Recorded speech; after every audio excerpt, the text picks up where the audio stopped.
चलो देखो एक बच्चा लोग देखो,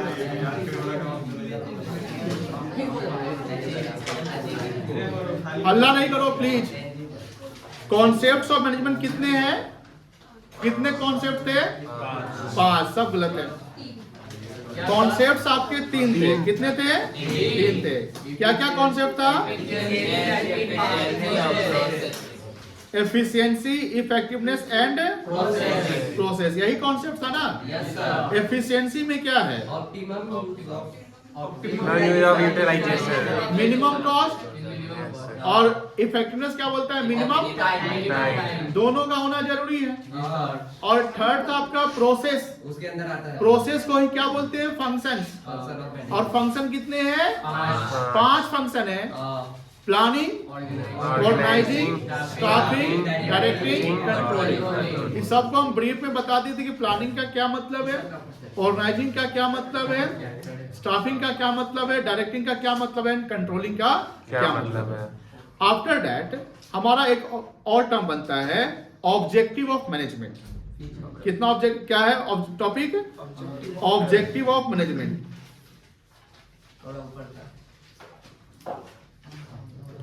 ये ऑब्जेक्टिव मतलब मैनेजमेंट का क्या ऑब्जेक्टिव होना चाहिए?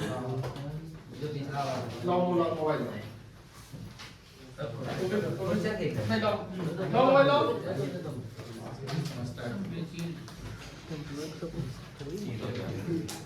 मैनेजमेंट का ऑब्जेक्टिव देखो ध्यान से रखना, सिर्फ और सिर्फ प्रॉफिट अर्न करना नहीं होता है।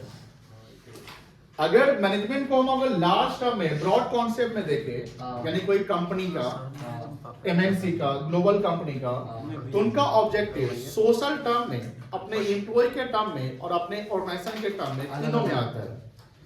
तो मैनेजमेंट के जब ऑब्जेक्टिव को हम बात करते हैं तो मैनेजमेंट का ऑब्जेक्टिव मेनली 3 भागों में बांटे गए। एक है ऑर्गेनाइजेशनल ऑब्जेक्टिव। ऑर्गेनाइजेशनल ऑब्जेक्टिव का मतलब हुआ कि जो मैनेजमेंट वर्क करेगा वो अपने कंपनी के लिए कोई ऑब्जेक्टिव बनाएगा। इस ऑर्गेनाइजेशनल ऑब्जेक्टिव में भी 3 ऑब्जेक्टिव आ जाएंगे। अगर कोई मैनेजमेंट, कोई कंपनी अगर शुरुआत करी अपना बिजनेस, सेटअप कर रही है, स्टार्ट कर रही है, तो पहला पॉइंट क्या होता है? उसका सर्वाइवल फेज होता है। पहला पेज क्या होता है? सर्वाइवल। सर्वाइवल का मतलब क्या होता है कि अगर आपका बिजनेस शुरू हो रहा है तो पहले एग्जिस्ट करना सीखना होगा। 2 साल, 3 साल, 4 साल आपको टाइम लग सकता है प्रॉफिट बनाने में, पहले आपको कस्टमर बनाने हैं। और सर्वाइवल के लिए मिनिमम प्रॉफिट इतना कमा लो कि बिजनेस एग्जिस्ट करे, यानी लॉस में मत चलिए। अगर आप लॉस में चल रहे हैं तो रीजन क्या, सॉरी अल्टीमेट डिसीजन क्या होगा? बिजनेस को शट डाउन करना पड़ सकता है। यानी इतना मेहनत कर लो कि सर मिनिमम प्रॉफिट जो हमारा टारगेट है उस प्रॉफिट को अचीव करें, और जो प्रॉफिट हम अचीव करें उससे बिजनेस हमारा सर्वाइव हो सके। Survival does not only means zero profit, survival means minimum profit. मेरी बात समझ में आ रही है ना कि सर मिनिमम प्रॉफिट होगा तब तो हम आगे बढ़ेंगे, अगर प्रॉफिट ही नहीं होगा फिर हम बिजनेस कैसे चलाएंगे? तो मिनिमम प्रॉफिट आना चाहिए। लेकिन जब सर्वाइव आप अगर कर जाते हो तो कहीं ना कहीं आपका एक बेस बन जाएगा, आपका कस्टमर बन जाएगा, आपका गुडविल बन जाएगा, आपका रेपुटेशन बन जाएगा। और ये सब मैनेजमेंट के द्वारा ही हो रहा है क्योंकि आप मैनेजमेंट प्रॉपर कर पा रहे हैं। तो सर्वाइवल के बाद जो सेकेंड स्टेप आता है वो आता है प्रॉफिट का स्टेप। किस चीज का स्टेप आता है? प्रॉफिट का। जब हम प्रॉफिट बनाते हैं तो प्रॉफिट में हमने बताया था कि सर प्रॉफिट एक ऐसा फंड होता है जिस फंड को अगर हम बिजनेस से री इन्वेस्ट करते हैं तो बिजनेस का कैपिटल एक्सपैंड करता है, ग्रो करता है। और एक ऐसा पोर्शन ऑफ फंड होता है जिसपे कहीं हमको इंटरेस्ट और डिविडेंड देने की जरूरत नहीं है, यानी ये जीरो कॉस्ट फंड है। जीरो कॉस्ट फंड का तो इस फंड पे कोई कॉस्ट नहीं लगना है। तो जो प्रॉफिट फर्म ने कमाया उस प्रॉफिट को री इन्वेस्ट बिजनेस में ही कर रहा है। इससे क्या होगा? बिजनेस का एक्सपेंशन होगा। जब बिजनेस का एक्सपेंशन होगा तो बिजनेस का फिर क्या होगा? ग्रोथ होगा। क्या होगा? ग्रोथ। तो थर्ड स्टेप जो आता है ऑर्गेनाइजेशनल ऑब्जेक्टिव का वो आता है ग्रोथ। क्या आता है? ग्रोथ। तो मैनेजमेंट के मेनली 3 ऑब्जेक्टिव हो गए, ऑर्गेनाइजेशनल, सोशल एंड पर्सनल। उसमें ऑर्गेनाइजेशनल ऑब्जेक्टिव में 3 स्टेप आ जाते हैं। पहला हो गया सर्वाइवल, दूसरा हो गया प्रॉफिट और तीसरा हो गया ग्रोथ। ये सीक्वेंस में चलेगा। पहले आप सर्वाइव करेंगे, फिर प्रॉफिट करेंगे, प्रॉफिट को रीइन्वेस्ट करके फिर क्या करेंगे? ग्रो करेंगे। कोई दिक्कत नहीं है। तो ये मैनेजमेंट का ऑब्जेक्टिव में, मैनेजमेंट का ऑब्जेक्टिव नहीं, किसका? मैनेजमेंट का एक ऑब्जेक्टिव है ऑर्गेनाइजेशनल ऑब्जेक्टिव, उसका पार्ट है। किसका ऑब्जेक्टिव पार्ट है? ऑर्गेनाइजेशनल ऑब्जेक्टिव का पार्ट है। सेकेंड ऑब्जेक्टिव होता है पर्सनल ऑब्जेक्टिव, सोशल भी आप बोल सकते हैं। तो पर्सनल ऑब्जेक्टिव का मतलब हुआ हमारे पर्सनल, मतलब हमारे एम्प्लॉइज में एक पोजीशन, जैसे मैनेजमेंट का हायरार्की देखते हो, तो मैनेजमेंट के हायरार्की में 3 लेवल होते हैं, top level, middle level and lower level. Top level, middle level and lower level management हर जगह होता है, लेकिन हमारे मैनेजमेंट में जो टॉप लेवल वाले होते हैं वो KMP कहलाते हैं। KMP की मैनेजरियल पर्सनल। की मतलब क्या होता है? इंपॉर्टेंट। की मतलब क्या हो गया आपको? देखिए इंपॉर्टेंट, जो हमारे टॉप लेवल में जो भी पर्सन बैठे हुए हैं, जो डायरेक्टर हो, MD हो, CEO हो, कोई भी हाईली ऑफिशियल हो, CA हो, CEO हो, कोई भी हो, मुझे बताइए उनका पोजीशन काफी इंपॉर्टेंट है। सारा कंपनी का डिसीजन वहीं से फॉर्मुलेट होता है, सारा पॉलिसी वहीं से बनता है, तो कहीं ना कहीं ये हमारे KMP कहलाते हैं। क्या कंपनी इनको बेनिफिट देती है कि नहीं देती है? देती है। इनको फैसिलिटी देती है, कार्स देती है, हाउस देती है, बहुत जो भी फैसिलिटी हो वो देती है, पर्क्स देती है, प्लस हमेशा प्रमोशन देती है। तो बात यहाँ पर ये आ रही है कि KMP जो हमारे हैं वो इंपॉर्टेंट होते हैं, लेकिन ध्यान रखेंगे किसी भी मैनेजमेंट, किसी भी कंपनी में सिर्फ टॉप लेवल वाले को सैलरी मिलता है ऐसा नहीं है। Proper timely salary, safety, security, social security. Social security मतलब वो प्रोविडेंट फंड हो गया। सोशल सिक्योरिटी का मतलब क्या हुआ आपका? प्रोविडेंट फंड, जो जानते होंगे रिटायरमेंट के समय मिलता है, ग्रेच्युटी रिटायरमेंट के समय मिलता है, ये सब ऑर्गेनाइजेशन टाइम टू टाइम देती है। अगर कोई इंप्लॉय अगर एफर्ट ज्यादा लगाता है, यानी जितना आपको काम करना उस टारगेट को आप with in the time achieve करते हैं, ऑर्गेनाइजेशन को प्रॉफिट ज्यादा करा देते हैं, ऑर्गेनाइजेशन उस पर आपको इंसेंटिव देगी। क्या देगी? इंसेंटिव। अब ये इंसेंटिव जो देती है वो भी कहीं ना कहीं एम्प्लॉय को मोटिवेशन देता है। मोटिवेशन मनी से ही तो आता है। अगर टाइमली किसी को सैलरी दोगे तो मोटिवेशन आएगा, आएगा नहीं आएगा? तो ये ध्यान रखना कि मैनेजमेंट का जो ऑब्जेक्टिव होता है उसमें पहला ऑब्जेक्टिव था ऑर्गेनाइजेशनल। पहला ऑब्जेक्टिव क्या था? ऑर्गेनाइजेशनल। दूसरा ऑब्जेक्टिव है पर्सनल। पर्सनल मतलब हमारे एम्प्लॉय का प्रॉपर ध्यान रखना। कैसे ध्यान रखेंगे? By payment, making timely payment of salary, making payment of bonus, social security, safety, ये हाइजीन मेंटेन करना, गुड कंडीशन, फैसिलिटी, ये सारे एम्प्लॉय को हम देंगे। प्रमोशन वगैरह, ट्रांसफर वगैरह, कोई दिक्कत नहीं है। थर्ड ऑब्जेक्टिव है हमारा सोसाइटल या सोशल ऑब्जेक्टिव। सोशल ऑब्जेक्टिव में जैसे हमने बोला कि आज के समय में जो कंपनी वर्क करती है, यस सर, आज के समय में जो कंपनी वर्क करती है उनका, देखो किसी भी कंपनी का जो मेन इंटेंशन होता है या बिजनेस का एक टर्म है प्रॉफिट कमाना। यस सर, बिजनेस का एक टर्म क्या है? प्रॉफिट कमाना। बट पहले क्या होता था, मोनोपोली टाइप का या ट्रेडिशनल कॉन्सेप्ट चलता था जहां पर कंपटीशन कम हुआ करता था। जब कंपटीशन कम होगा तो उसका फायदा बिजनेसमैन को होगा, और ज्यादा कंपटीशन होगा तो कस्टमर को फायदा होगा। तो आज के समय में कहीं ना कहीं जो बिजनेस का एक सिनारियो बना है, ओपन इकोनॉमी बना है, कहीं ना कहीं कंपटीशन होने लगा है। मल्टीनेशनल कंपनी हमारे इंडिया में, यानी एक्सपोर्ट इंपोर्ट का भी जो कॉन्सेप्ट है वो ब्रॉड हुआ है। तो उससे क्या हो रहा है कि कंपटीशन बढ़ने से कहीं ना कहीं जो कंपिटिटर है, जो बिजनेसमैन है, वो क्या करते हैं? अपने क्वालिटी सर्विस को काफी इंप्रूव करते हैं। क्योंकि अगर क्वालिटी के साथ अगर आप कॉम्प्रोमाइज कर जाते हो तो फिर आपका प्रोडक्ट मार्केट में नहीं बिकेगा। तो सबसे इंपॉर्टेंट है क्वालिटी। प्लस ये भी देखना है कि सर प्राइस में हमारा क्या होना चाहिए? रीजनेबल होना चाहिए। तो ध्यान रखेंगे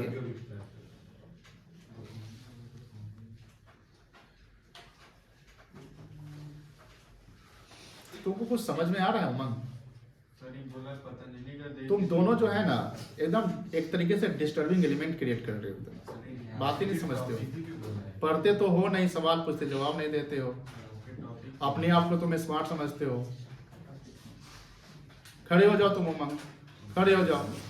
अब खड़े हुए सुनो, पढ़ा रहे। तो आज के समय में कंपनी का देखो अल्टीमेट ऑब्जेक्टिव तो प्रॉफिट ही होता है, बट डायरेक्टली प्रॉफिट पे फोकस कंपनी नहीं करती है। कंपनी फोकस करती है कस्टमर सेटिस्फेक्शन पे। अब कंपनी कस्टमर सेटिस्फेक्शन फोकस कैसे करेगी? क्वालिटी अच्छा देगी, प्राइस रीजनेबल रखेगी, जो प्रोडक्ट है उस प्रोडक्ट पे जो इंफॉर्मेशन होने चाहिए वो इंफॉर्मेशन लिखेगी। गवर्नमेंट की जो गाइडलाइंस है प्रोडक्ट के लिए, सर्विस के लिए, उस गाइडलाइंस को कंपनी क्या करेगी? फॉलो करेगी। कहीं ना कहीं जिस सोसाइटी में हम उस कंपनी का बिजनेस चलता है, उस कंपनी को करना क्या होता है कि उस सोसाइटी में एम्प्लॉयमेंट क्रिएट करना होगा, जॉब अपॉर्चुनिटी। क्योंकि जैसे आपने इकोनॉमिक्स में आपने पढ़ा होगा सर्कुलर फ्लो ऑफ मनी, पढ़े थे क्या? तो सर्कुलर फ्लो में क्या देख रहे थे कि हाउस होल्ड सेक्टर और प्रोड्यूसर सेक्टर होता है।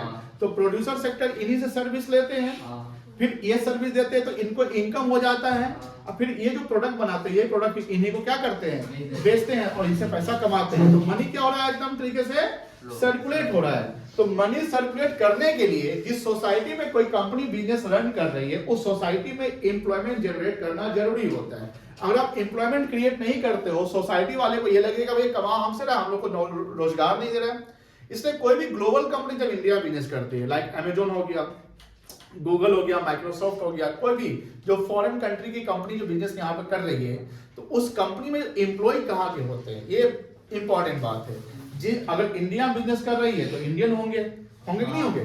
तो ध्यान रखिए फॉरेन कंपनी में इंडिया बिजनेस रन कर रही है, बट उसके एम्प्लॉय कहाँ के हैं? इंडियन है। क्यों? कि वो एक सोसाइटल कॉन्सेप्ट को फॉलो करते हैं।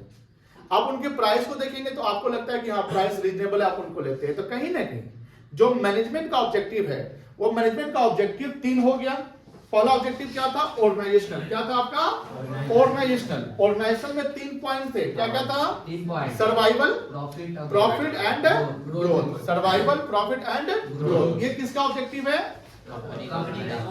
ऑर्गेनाइजेशनल ऑब्जेक्टिव है, मैनेजमेंट ऑब्जेक्टिव नहीं। ये ऑर्गेनाइजेशनल है, मैनेजमेंट ऑब्जेक्टिव 3 अलग है। जैसे एक हो गया ऑर्गेनाइजेशनल, दूसरा हो गया पर्सनल, तीसरा हो गया सोशल। अगर एम्प्लॉयमेंट क्रिएट करना है कौन सा ऑब्जेक्टिव में आएगा? सोशल में आएगा। सैलरी टाइम पे देना है, पर्सनल। प्रॉफिट बनाना है, ऑर्गेनाइजेशनल। कोई दिक्कत नहीं। प्रोडक्ट की क्वालिटी अच्छी रखनी है, सोशल। प्राइस रीजनेबल रखना है, सोशल। हमको एम्प्लॉय को सेफ्टी सिक्योरिटी देना है। तो ऐसे सवाल बनेंगे। वो नहीं पूछा कि ऑब्जेक्टिव बता दो, एक्सप्लेन कर दो, वो कोई पॉइंट लिख देगा, बोलेगा किस ऑब्जेक्टिव में आएगा। ये हो सकता है कि एक केस स्टडी देगा, उस केस स्टडी में बोला कि उसके यहाँ एक एम्प्लॉय है, उसको सैलरी टाइमली नहीं मिल रहा है। हो सकता है एक केस स्टडी है जिसमें बोला कि एक एक्स नाम का एम्प्लॉय है, उसको टाइमली सैलरी नहीं मिल रहा है। अब यहाँ पूछा कि कौन सा ऑब्जेक्टिव वायलेट हुआ? तो कौन सा ऑब्जेक्टिव वायलेट हुआ?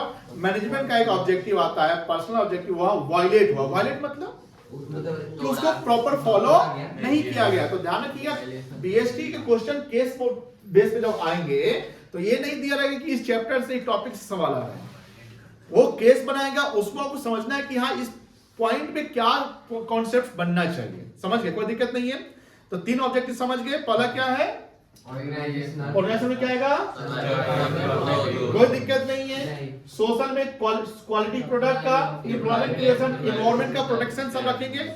बिजनेस प्रैक्टिस फेयर, मतलब कि फेयर का मतलब आप ऑनेस्टी से बिजनेस करेंगे, आप धोखाबाजी सब नहीं कर सकते हैं। उसके बिना चलता है। पर्सनल में हमारा एम्प्लॉय आ गया, उसको फाइनेंशियल सिक्योरिटी मतलब टाइमली पैसा दीजिए, है ना। कैरियर का ग्रोथ, अगर अच्छा काम करता है उसको क्या करेंगे आप? जॉब सेटिस्फेक्शन, वही हुआ, जॉब सिक्योर होना चाहिए। ऐसा नहीं कि उसको लगे कि नौकरी से हमको निकाल दिया जाएगा। एंड मोटिवेट करते रहिए। मोटिवेशन पैसे से भी आता है। अगर टाइमली पेमेंट करते हैं आप, उनको सम्मान देते हैं, उनको जेस्चर देते हैं, तो ये सब उनको क्या मिलता है? एक तरीके से मोटिवेशन मिलता है। जैसे आपने इक्विटी जस्टिस का नाम आप सुनेंगे आगे। सम्मान, इक्विटी जस्टिस क्या होता है? एक तरीके से सम्मान देना, न्याय करना, कि अगर जिस पोजीशन पे जो है उसके अनुसार उसका सैलरी बनना चाहिए। अब कोई पियोन है, कोई मैनेजर है, अब कोई टॉप में है, तो सबका सैलरी सेम तो नहीं हो सकता है। उसके जॉब पोजीशन, काम के बेसिस पे, ये समझ में आए? तो ये सब कहीं ना कहीं एक पर्सनल ऑब्जेक्टिव का कॉन्सेप्ट आता है। कोई दिक्कत नहीं है। इसका हम लोग फ्लो चार्ट बना लेते हैं। ये नोट यहां तक आपको कर लेने हैं, ठीक है ना। कॉपी निकाल लीजिए।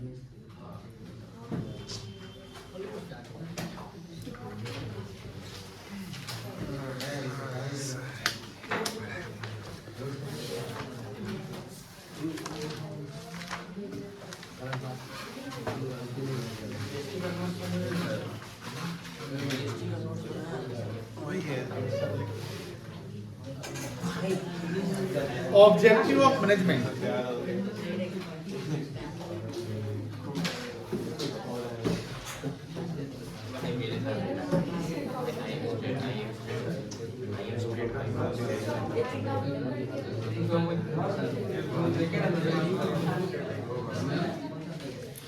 Organisational,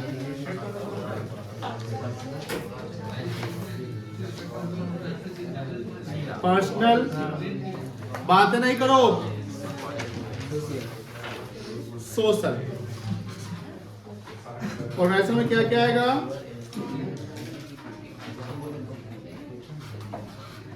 profit, sorry, survival,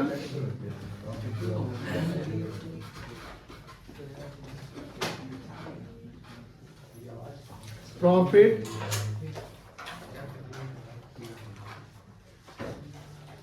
growth. Personal में आप क्या रख सकते हैं? जॉब सेटिस्फेक्शन कह सकते हैं या job security. Social security. Personal में तो पूरा मतलब एम्प्लॉय के देखिए सोशल सिक्योरिटी का मतलब समझिए, जैसे कोई एम्प्लॉय जब वर्क करता है तो सैलरी जो उनको मिलता है जनरली क्या होता है, वो खर्चा होते रहता है, मतलब समझ रहे हैं कि वो सेविंग नहीं कर पाते हैं। तो सोशल सिक्योरिटी का होता है जब वो रिटायर वगैरह करेंगे, जैसे प्रोविडेंट फंड का पैसा मिलता है, उससे क्या करते हैं सोसाइटी में, मतलब रहने के लिए, घर बनाने के लिए सब काम में आता है पैसा, तो उसी को हम सोशल सिक्योरिटी कहेंगे, कोई दिक्कत नहीं है।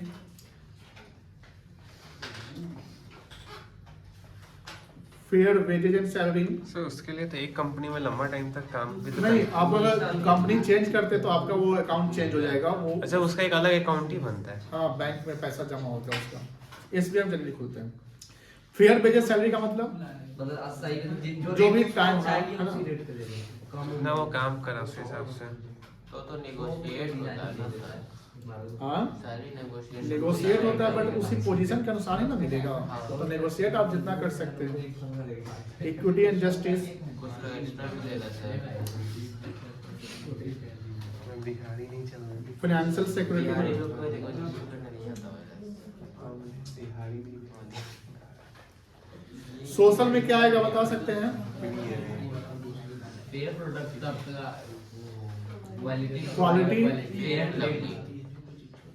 एम्प्लॉयमेंट कर सकते हैं,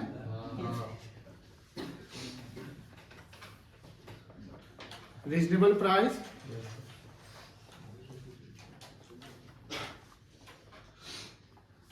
और क्या हो सकता है? सोशल कंट्रीब्यूशन हो सकता है।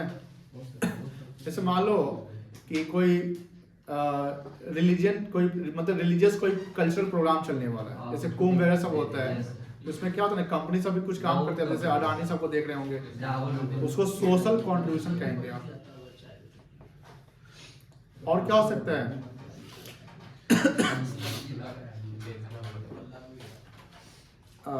Fair trade practice. Fair trade practice का मतलब हाँ, मतलब नो बेईमानी। फिर जो लॉ होता है एयरिंग होना चाहिए। नोट कर लीजिए इसको। Continuous, pervasive, multidimensional, intangible, dynamic function, group activity नहीं आता। और भी आएगा। चलो, ऑब्जेक्टिव समझ गए? हाँ। कोई दिक्कत नहीं? दिक्कत है। चलो कौशिक बताओ। कोई बात नहीं बेटा, बोलना कॉन्फिडेंट। जब तक गलती नहीं करेगा सीखेगा नहीं। एक घबराना मत कि सर हमसे क्यों पूछ रहे हैं। बताओ ऑब्जेक्टिव मैनेजमेंट, कितने मैनेजमेंट ऑब्जेक्टिव है? बहुत प्लीज बात नहीं करिए, जब हम पढ़ाते रहे तो बात मत करिए। कि 3 क्या क्या है? अब जस्ट बताएं, भूल गए?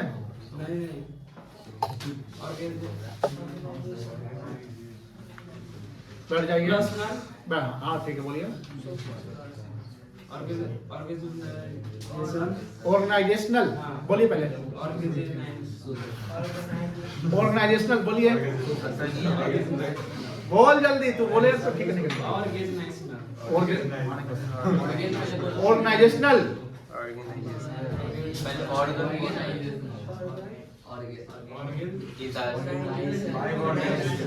ऑर्गेनाइजेशन बोलते हैं, ऑर्गेनाइजेशन। कोई बात नहीं, देखिए बोलने का प्रैक्टिस कर तो बोलता फंस जाता है। बैठ सर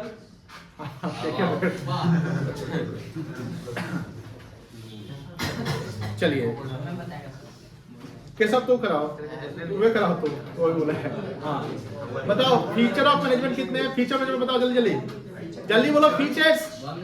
देखो ध्यान से, बीएसटी में कीवर्ड जो पॉइंट्स है वो याद रहने चाहिए। बोलिए जल्दी, तुमको याद है?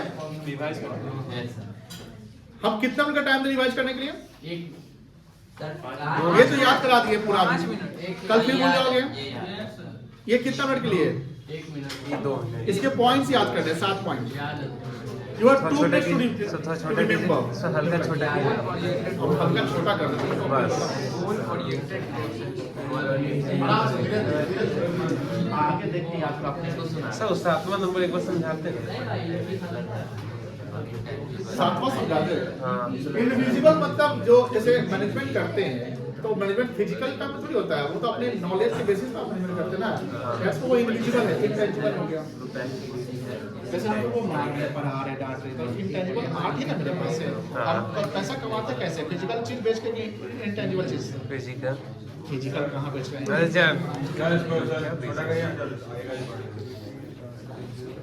हो गया।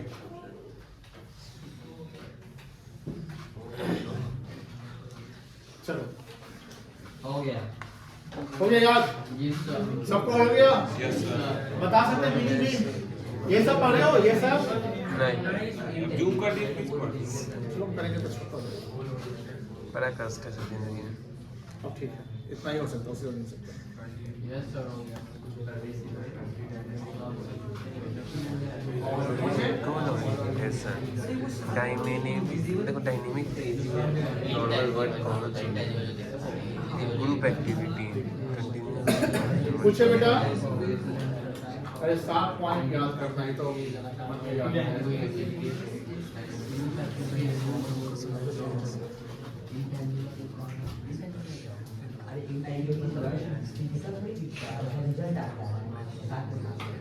पूछे हाँ सर हो गया। पूछे चलो गर्ल साइड से प्राची आप बताइए। टीचर ने बताइए बेटा, पॉइंट्स बताइए इसे। 7 है, आप 5 बता दीजिए।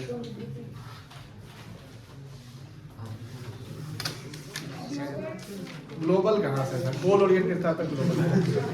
हाँ सेकंड बताओ। बोलो आसान आसान है। बैठ जाओ पढ़ो। चलो अर्पिता तुम बताओ।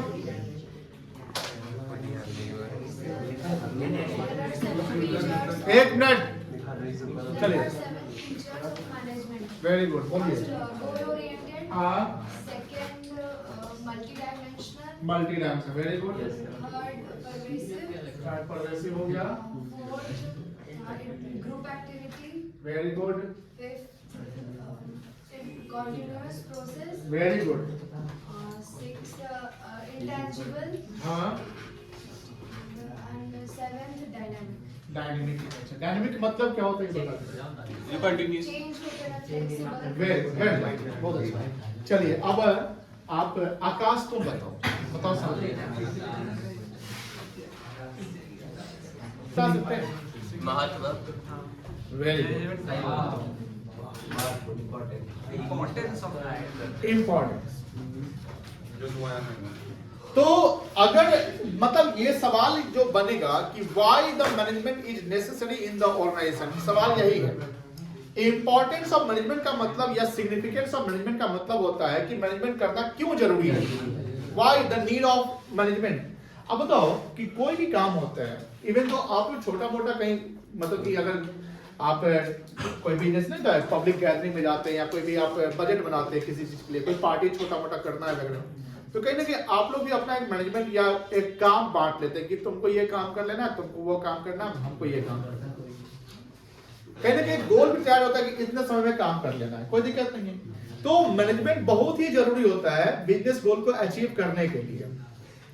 जब हम मैनेजमेंट करते हैं तो कहीं ना कहीं हमारा एक पाथ मतलब रास्ता वो डिसाइड हो जाता है कि हमको ये गोल अचीव, क्योंकि गोल अचीव करना है तो गोल के लिए तो एक रास्ता भी तो बनाना पड़ेगा, उस रास्ता को जो प्रोसेस कहते हैं यस और अल्टीमेटली उसको इसी टाइम में हमको अचीव करना है, विद इन द टाइम। जैसे हमने बोला ना कल कि हेनरी फ्यूल माइनिंग इंजीनियर थे, उनकी कंपनी डूबने वाली थी, डूबने कगार पे थी, तो उन्होंने 14 प्रिंसिपल का एक तरीके से रिसर्च किया कि हमारे ऑर्गेनाइजेशन में ये प्रिंसिपल्स होने चाहिए। तो प्रिंसिपल भी तो मैनेजमेंट का पार्ट ही होता है। जैसे हमने बोला अभी कि मैनेजमेंट ऑब्जेक्टिव में ऑर्गेनाइजेशनल ऑब्जेक्टिव हो गया, सोशल हो गया और पर्सनल हो गया, ये सब भी मैनेजमेंट का कहीं ना कहीं पार्ट होता है। आज देखो जैसे हमारा बिजनेस इन्वायरमेंट क्या है, एक चेंज नेचर का है। पहले अभी जैसे एआई आ गया, 5 साल 10 साल बाद टेक्नोलॉजी और ज्यादा अपग्रेड हो जाएगा। गवर्नमेंट अपनी पॉलिसी देखिएगा टाइम टू टाइम क्या करती है, चेंज करती है। जैसे अब पहले वैट हुआ करता था, कंप्लीटली गुड्स पे वैट लगते थे और सर्विस पे सर्विस टैक्स। सरकार ने उसको क्या कर दिया, वन नेशन वन टैक्स के कॉन्सेप्ट में जीएसटी लाया। अभी जैसे न्यू इनकम टैक्स बिल हमने बताया होगा कि बजट में सरकार ने बोला कि हम न्यू इनकम टैक्स यानी 1961 का लॉ चेंज होने वाला है। अब मुझे बताइए जब इनकम टैक्स बिल नया आ जाएगा जिसको हम डायरेक्ट टैक्स कोड कहेंगे, ठीक है ना, डीटीसी, तो देखो जितना भी सिस्टम बना होगा टैक्स कैलकुलेशन करने का, मेरी बात समझ आ रही ना, वो सारे सिस्टम में बदलाव आ जाएंगे। यस सर सारा सॉफ्टवेयर अपडेट करना पड़ेगा। Yes. यानी इन्फोसिस जैसी कंपनी, टीसीएस जैसी कंपनी, विप्रो जैसी कंपनी, एसेंचर जैसी कंपनी जो आईटी कंपनी है, इनको बहुत सारे काम मिलेंगे। मेरी बात समझ रहे हैं? क्यों Yes, काम sir. मिलेगा? क्योंकि सॉफ्टवेयर अपडेट करना है, उसमें कुछ प्रोग्राम्स डालने होते हैं ना, बहुत सारी चीजें होते हैं। अब मुझे बताइए कि जो बिजनेस इन्वायरमेंट हमारा क्या है, डायनेमिक है। यस सर तो मैनेजमेंट जब करेंगे तो डायनेमिक इन्वायरमेंट को भी तो कैच अप कर लेंगे।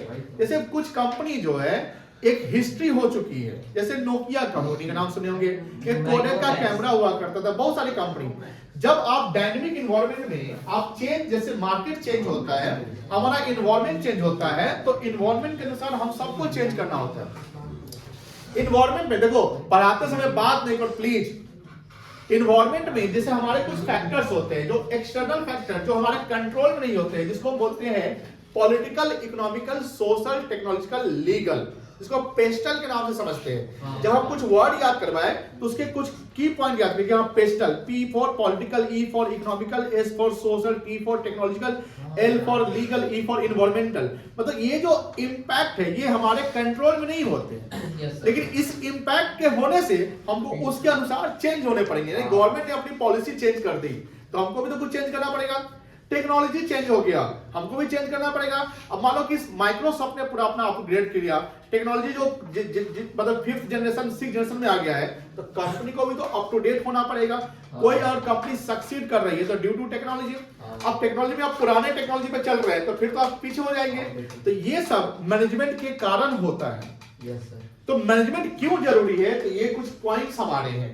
पहला पॉइंट है कि सर गोल को अचीव करने में हेल्प कर देगा, क्योंकि हम मैनेजमेंट करेंगे तो गोल हमने सब डिसाइड कर लिया, प्लान बना लिया, हमने टीम बना लिया, डिपार्टमेंट बना लिया, गोल बना लिया, टाइम मेंशन कर लिया। अब हमको वो अचीव करने में दिक्कत नहीं होगी। लेकिन ध्यान रखिएगा मैनेजमेंट 100% गारंटी नहीं देता है सक्सेस का। कभी कभी देखिएगा मैनेजमेंट तो हमने पूरा किया फिर भी हम फेल हो गए, लेकिन उसका फेल का जो रेशियो होगा वो बहुत ही कम होगा। अगर आप प्लान से चलते हैं तो फेल का जो परसेंटेज वो कम होगा, आप बिना प्लान का चलते हैं तो फेल का परसेंटेज क्या होगा, बढ़ जाएगा। तो प्लान करना चाहिए। तो मैनेजमेंट क्यों करना है, क्योंकि it helps in achieving the organisational goals. कोई दिक्कत नहीं, यानी गोल जो हमारा जैसे गोल ओरिएंटेड पढ़ा आपने, तो गोल को अचीव करने में हेल्प कर देगा। सेकंड है हमारा एफिशिएंसी क्या होगा इससे।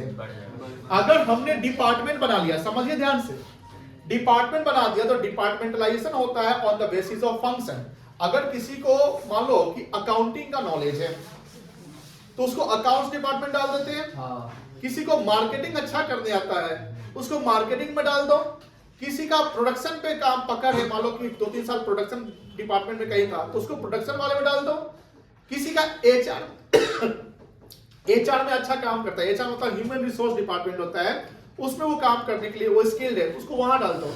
मुझे बताइए जिस इंसान को जो काम अच्छा मतलब जो काम वो अच्छे से जानता है और उसी काम को हम अगर उसको दे तो उससे एफिशिएंसी इंप्रूव होगा कि डिक्रीज करेगा? इंप्रूव होगा। एफिशिएंसी का मतलब क्या हुआ? मिनिमम कॉस्ट, हाँ। Optimum utilisation of resources. अब आप जो चीज जान रहे हैं उसमें गलती की संभावना क्या हो जाएगी? कम जाएगा। एकदम कम हो जाएगी। और जिस चीज को नहीं जान रहे उसमें गलती की संभावना बढ़ जाएगा। ज्यादा हो जाएगी। तो अब क्या है, ये सब मैनेजमेंट के कारण ही ना हो रहा है। Yes, तो with the help of management, due to management, the efficiency of employ, the efficiency of employ will increase. Improve और इंक्रीज। समझ में आ रही है? तो पहला क्या हुआ कि गोल अचीव करेगा, दूसरा क्या हुआ आपका एफिशिएंसी को क्या करेगा? बढ़ा देगा। इंक्रीज। क्या लिखता है? Reduce the wastage of resources. हाँ। रिसोर्स के वेस्टेज जो होते हैं उसको क्या कर देगा? कम कर तो देगा। कॉस्ट मिनिमम हो जाएगा क्योंकि आप वेस्टेज कम कर रहे हैं, कोई दिक्कत नहीं है। थर्ड है creates a dynamic organisation. Dynamic जैसे हमने बोला कि इन्वायरमेंट हमारा चेंज होता है, चेंज होता है। अभी जैसे एआई का समय आ गया, टेक्नोलॉजी बहुत ज्यादा रोल प्ले कर रहा है हर चीज में। टेक्नोलॉजी आप देखते होंगे हर काम में अब टेक्नोलॉजी आने लगा है। कहीं ना कहीं गवर्नमेंट समय समय पे पॉलिसी चेंज करती है, गवर्नमेंट अपने लॉ में चेंज लाती है। ये सब गवर्नमेंट डायनेमिक ही तो है। अब 2019 में देखोगे, 2019, 20, 21 3 साल जो था वो कोविड का समय था। उससे बहुत सारे बिजनेस क्या हुए? फ्लक्चुएट किए, डाउनफॉल पे गए, लॉस में गए, बंद भी हो गए। जो छोटा मोटा बिजनेस अगर जस्ट शुरू हुआ होगा, अगर मान लो जैसे आपने कौन से पढ़ा होगा कि सर सर्वाइवल का फेज मान लिया आपने बताया, तो सर्वाइवल में आपने बोला मिनिमम प्रॉफिट, क्या बोला? लेकिन मान लो कि 2020 में कोई कंपनी शुरू ही हुआ होगा गया। तो सरवाइव कैसे करेगा? क्योंकि तो कोविड आ गया, कंज्यूमर की डिमांड ही नहीं है, मान लेते हैं। लेकिन कभी भी 100% किसी कंपनी को प्रॉब्लम या हर कंपनी को प्रॉब्लम नहीं होता है। कोविड में बहुत सारी कंपनी क्या कर गई? मतलब कि एक्सप्लोर कर लिया अपने आप को, ग्रो कर लिया। जैसे हॉस्पिटल, आप देखिए कि हॉस्पिटल या मेडिकल डिपार्टमेंट से जो भी है वो क्या हुआ? वो कमाया अच्छा से।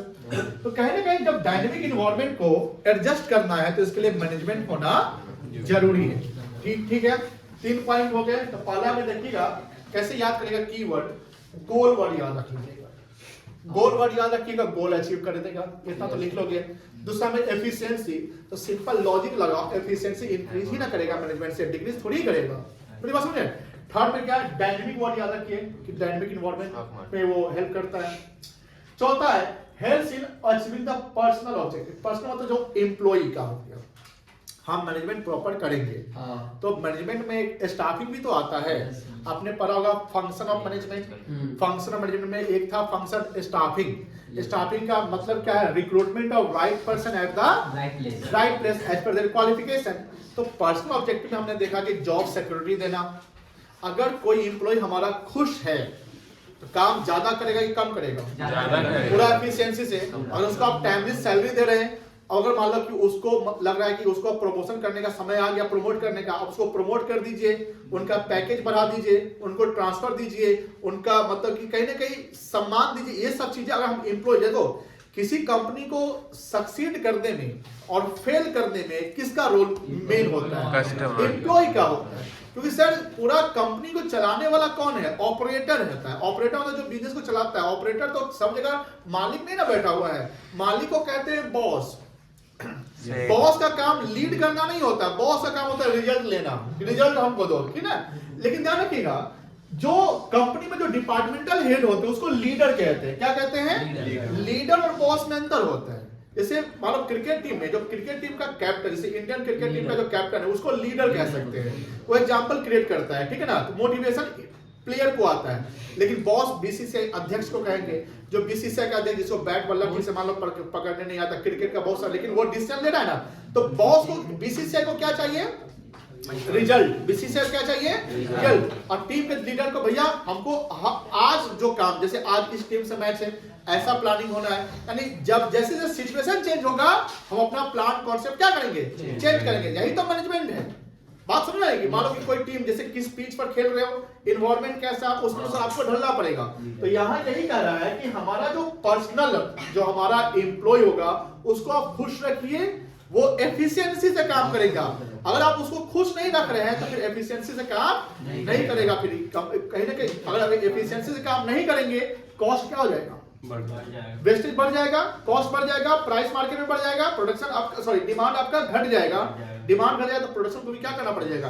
कम, कंपनी लॉस में चली जाएगी। ये सब कुछ देखना पड़ता है, ठीक है ना। तो यहाँ पर क्या याद रखिएगा? पर्सनल। फिर है कंट्रीब्यूट्स टू इकोनॉमिक डेवलपमेंट। देखो इकोनॉमिक डेवलपमेंट का मतलब, जैसे मान लो कंपनी जब काम करती है, सरकार की भी बहुत सारी पॉलिसी यानी स्टैट्यूटरी कंप्लायंस होते हैं। कंप्लायंस, स्टैट्यूटरी कंप्लायंस का होता है कि जो गाइडलाइंस सरकार के होते हैं उसको फुलफिल करना होता है। हमारे समाज में एम्प्लॉयमेंट क्रिएट करना होता है, जनरेट करना होता है।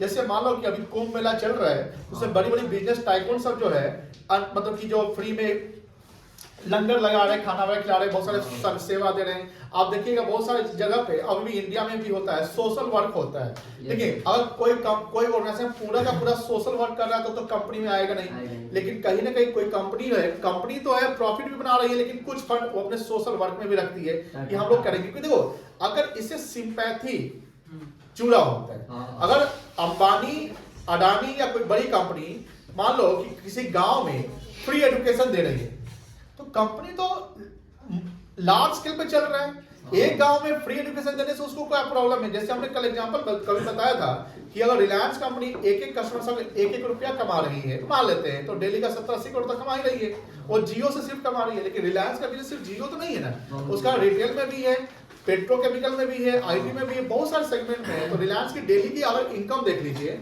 तो हमको लगता है कि 500 करोड़ 1000 करोड़ होगा, मान लेते हैं। और उसमें से अगर मान लो कि 5 करोड़ सोशल डेवलपमेंट के लिए लगा रहे हो, इमोशन, सिंपैथी जुड़ा रहता है। आपको आप न्यूज कहीं देखोगे रिलायंस ने ये काम किया, आप बैठे हो कहीं और हो, लेकिन आप सोशल मीडिया के न्यूज से आप वो देख रहे हो, आपका भी कहीं ना कहीं एक पॉजिटिव मतलब कि फीलिंग्स जाएगा उस कंपनी के प्रति।